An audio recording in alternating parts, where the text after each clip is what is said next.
Saya musafir, gerak dari rumah, dah masuk waktu Zuhur. Boleh tak saya nak jamak qasar di rumah, Zuhur dan Asar sekali? Baik. Dia nak pergi Kuala Lumpur, tapi masih duduk di Bukit Gading dalam rumah lagi.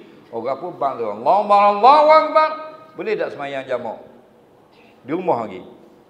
Kalau di rumah, tak boleh jamak. Jimak boleh. Kalau jamak, tak boleh. Okey? Mungkin kena keluar juga.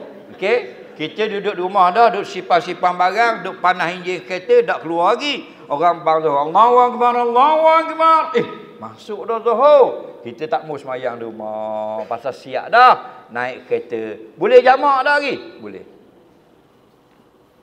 Ada khilaf? Ada khilaf. Ada kata tak boleh, ada kata boleh. Dah pendapat hak kuat, boleh lagi. Dah yang tak boleh, kosong.